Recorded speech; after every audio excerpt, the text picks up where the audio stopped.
हर composite polymer insulator की एक निश्चित यात्रा होती है। हर चरण पर फैक्ट्री से लेकर अंतिम ऊर्जाकरण तक उसका प्रदर्शन इस बात पर निर्भर करता है कि उसे कैसे संभाला जाता है। ये यात्रा फैक्ट्री के अंदर से शुरू होती है। मोल्डिंग के बाद हर इंसुलेटर को केवल हैंगिंग ट्रॉली से ही ले जाया जाता है। ये ट्रॉली इंसुलेटर को प्रोसेसिंग, टेस्टिंग और निरीक्षण के सभी चरणों से ले जाती है ताकि सिलिकॉन, रबर शेड और FRP रॉड को झटका, दबाव, खरोंच या सतह की क्षति न हो। सभी निरीक्षण पूरे होने के बाद इंसुलेटर को कार्टन बॉक्स में पैक किया जाता है। इन कार्टन बॉक्स को नुकसान से बचाने के लिए एक पंक्ति में अधिकतम 6 से 8 बॉक्स तक रखा जाता है। इन्हें लकड़ी के पैलेट पर साफ और ढके हुए स्टोरेज एरिया में रखा जाता है। FRP कोर पर हल्की सी कट या खरोंच भी इंसुलेटर की उम्र को काफी कम कर सकती है। कंसाइनी स्टोर पर भी यही नियम लागू रहते हैं। कार्टन बॉक्स को हाथ से उतारा जाता है। हुक, चेन या धातु के औजारों का उपयोग नहीं किया जाता। बॉक्स को किसी भी बाहरी नुकसान के लिए जांचा जाता है। बॉक्स को फैक्ट्री जैसी नियंत्रित स्थिति में ही स्टोर किया जाता है। कार्टन खोलते समय केवल 10 मिलीमीटर तक खुले छोटे ब्लेड का ही उपयोग किया जाता है ताकि इंसुलेटर की सतह को नुकसान न पहुंचे। लॉट टेस्ट के बाद हर इंसुलेटर को उसके मूल कार्टन में दोबारा पैक किया जाता है या तय रैक या ट्रॉली पर टांगा जाता है। किसी भी हालत में इंसुलेटर को खुला फर्श पर नहीं रखना चाहिए। इसे नुकीली चीजों, धातु के पार्ट्स या असमतल सतह के पास नहीं रखना चाहिए। इंसुलेटर को स्टोर से साइट तक बिना पैकिंग के नहीं ले जाना चाहिए। इंसुलेटर को पहले से असेंबल या कैंटिलीवर पर लगाकर ट्रांसपोर्ट नहीं किया जाना चाहिए। अंतिम इंस्टॉलेशन तक हर समय सही पैकिंग और सुरक्षा जरूरी है। 25 किलोवोल्ट कंपोजिट पॉलीमर इंसुलेटर की असेंबली कंसाइनी स्टोर पर नहीं की जानी चाहिए। असेंबली केवल इंस्टॉलेशन साइट पर ही की जानी चाहिए। इंसुलेटर को साइट पर कैंटिलीवर या रेलवे पोल पर टावर वैगन या उपयुक्त उपकरण से लगाया जाना चाहिए ताकि कोई नुकसान न हो।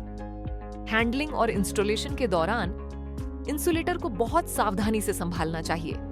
रस्सी, तार, धातु के औजार, चेन या किसी भी प्रकार का बांधने वाला सामान इंसुलेटर पर लगाना सख्त मना है। इंस्टॉलेशन के दौरान इंसुलेटर पर खड़ा होना या पैर रखना मना है। खरोंच, दबाव या टक्कर से बचना जरूरी है क्योंकि इससे जल्दी असफलता हो सकता है। साइट पर कार्टन बॉक्स केवल स्थापना से ठीक पहले खोला जाना चाहिए। हर इंसुलेटर को कट, टक्कर के निशान, टूटे शेड, रबर हाउसिंग के नुकसान, एंड सील की खराबी, मेटल फिटिंग के टेढ़ेपन या FRP कोर के दिखने के लिए जांचना चाहिए। अगर FRP कोर जरा सा भी दिखे या खराब हो तो इंसुलेटर को तुरंत अलग करके रिजेक्ट कर देना चाहिए। इसमें कोई समझौता नहीं किया जाना चाहिए। अगर इन निर्देशों का पालन नहीं किया गया तो गंभीर असफलता हो सकते हैं। रबर हाउसिंग कटने पर बारिश के दौरान नमी अंदर जा सकती है। यह नमी FRP कोर और सिलिकॉन रबर के बीच पहुंच जाती है। नमी का प्रवेश एक गंभीर समस्या है। यह धीरे धीरे इंसुलेटर की इलेक्ट्रिकल और मैकेनिकल ताकत को कम करता है। सबसे पहले डाइलेक्ट्रिक स्ट्रेंथ कम हो जाती है। नमी से इंसुलेशन रेजिस्टेंस घट जाती है। दूसरा, असामान्य गर्मी पैदा होती है। AC इलेक्ट्रिक फील्ड में पानी के अणु गर्मी पैदा करते हैं। ये गर्मी हाई वोल्टेज सिरे पर देखी जा सकती है और IR थर्मोग्राफी से पहचानी जा सकती है। तीसरा, इंटरनल ट्रैकिंग और फ्लैश अंडर होता है। नमी से अंदर करंट का रास्ता बन जाता है। समय के साथ यह अंदरूनी कार्बन ट्रैक बना देता है। अगर शेड कट जाता है तो क्रीपेज फासला कम हो जाती है। क्रीपेज फासला वह रास्ता है जिससे करंट सतह पर चलता है। क्रीपेज कम होने से फ्लैशओवर वोल्टेज घट जाता है। गीली या गंदी स्थिति में इंसुलेटर बार बार फेल हो सकता है।